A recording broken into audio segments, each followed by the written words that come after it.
아주대학교 2012학년도 수시논술구사 문제 보겠습니다. 두 개 계열의 문제, 각각 두 개 문항씩 모두 4개의 단답 문항이 출제되어 있고 도표 문제가 포함되어 있습니다. 개별 문제 보겠습니다.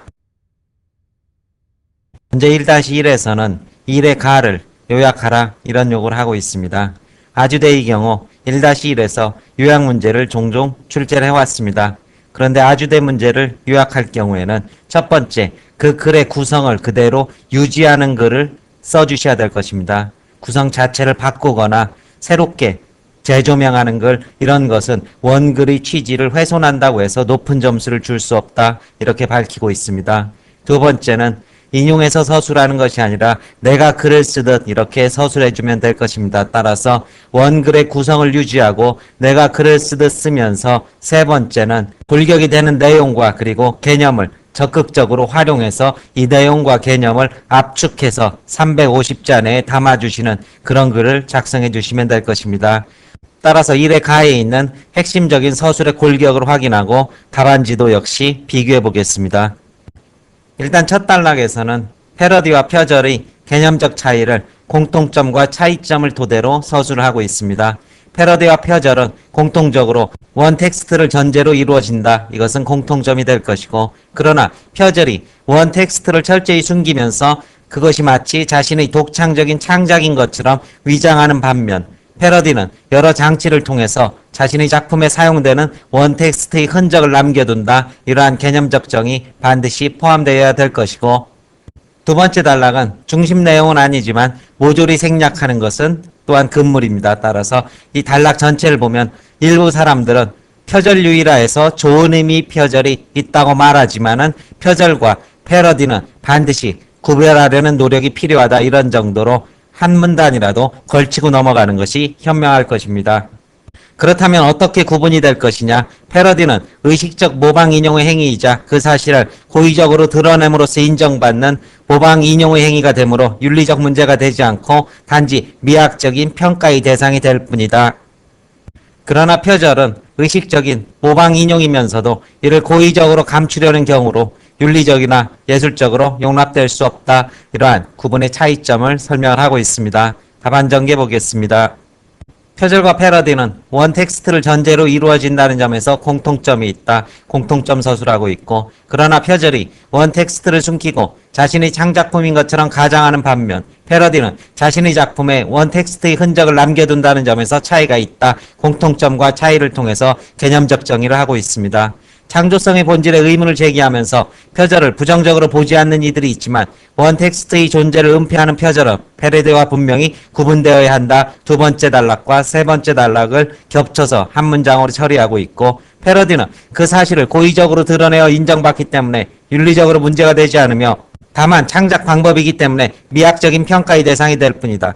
그러나 표절은 의식적 모방 인용임에도 불구하고 이를 고의적으로 감추려 하기 때문에 윤리적으로나 예술적으로 용납될 수 없다. 전체 원글의 구성과 내용을 충실히 살리면서 자신이 글을 쓰듯 요약하는 글을 쓴다. 1-1번 아주대 답안 전개의 방법이 될 것입니다. 1-2 보겠습니다.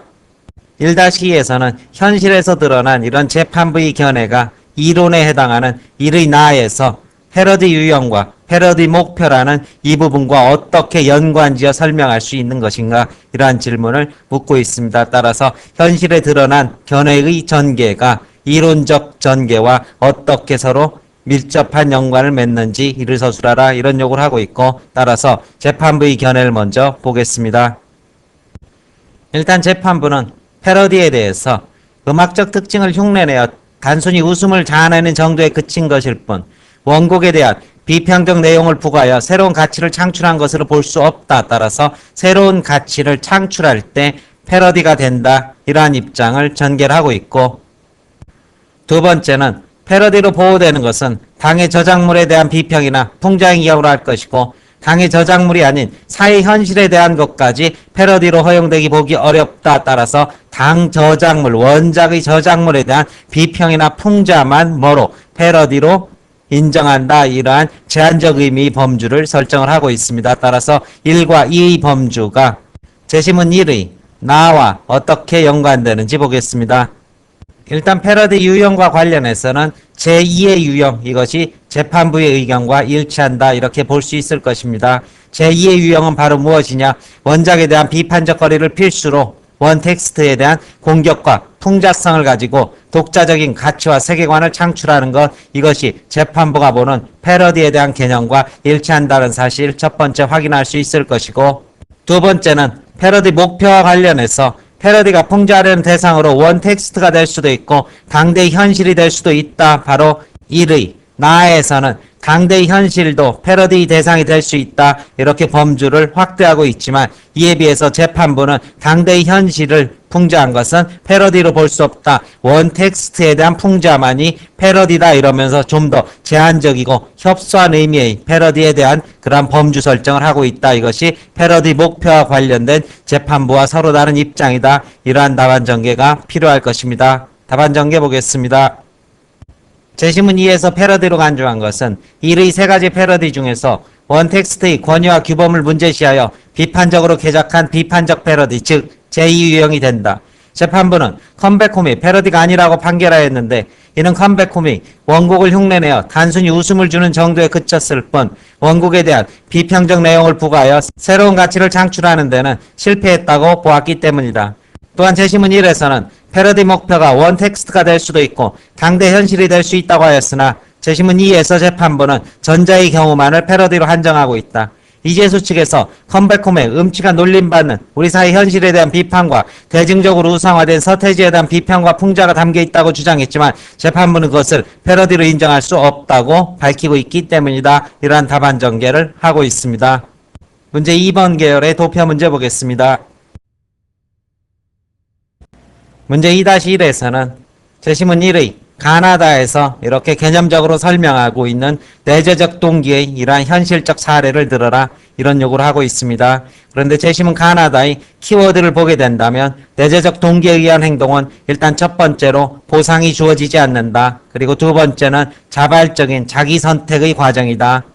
그리고 세 번째는 바로 거기에 몰입되는 그러한 경험을 주게 된다. 이런 의미의 내재적 동기의 개념을 설명을 하고 있습니다. 따라서 이러한 현상에 해당하는 것은 결국 취미생활 혹은 오락생활, 여가생활, 나아가서 봉사활동, 이런 것들이 바로 여기에 해당하게 될 것입니다.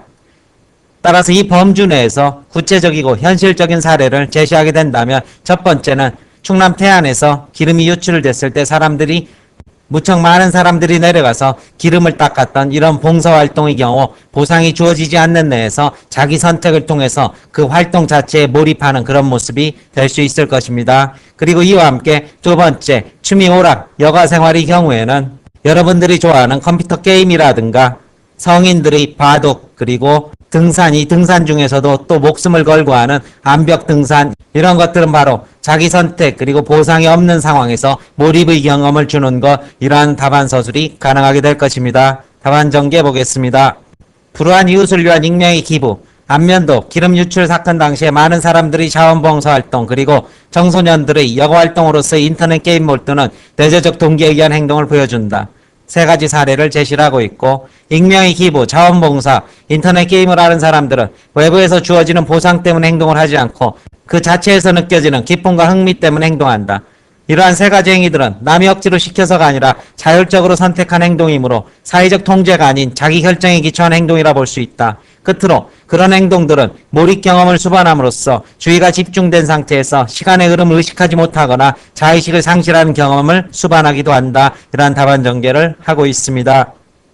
문제 2-2에서는 제시문을 바탕으로 표의 내용을 해석하라, 이런 요구를 하고 있습니다. 따라서 표에서 두드러지는 주요한 수치를 보게 된다면 게임과 운동 그리고 악기 연주의 경우 몰입의 수치가 높고 불안의 수치가 높다는 사실, 그리고 음악과 TV 시청의 경우 느긋함의 수치 그리고 무관심의 수치가 높다는 사실을 주목할 필요가 있을 것입니다. 따라서 이것이 의미하는 바를 제시문 2를 토대로 추론을 하게 된다면, 게임과 악기의 경우 몰입과 불안의 경험을 한다. 즉 난이도가 높은 상태에서 그것을 수행하지 못하면 불안을 느끼게 되고 그것을 수행하게 되면 몰입하게 된다. 이러한 추론이 가능하게 될 것이고, 음악과 TV 시청의 경우 바로 무관심과 느긋함이라는 이러한 측면에서 볼 때 난이도가 낮은 편이다, 이렇게 볼 수 있을 것입니다. 따라서 난이도가 낮은 만큼 사람들은 자기가 거기에 대해서 식견이 없다면 무관심할 것이고 그 부분에 대해서 조예가 있다면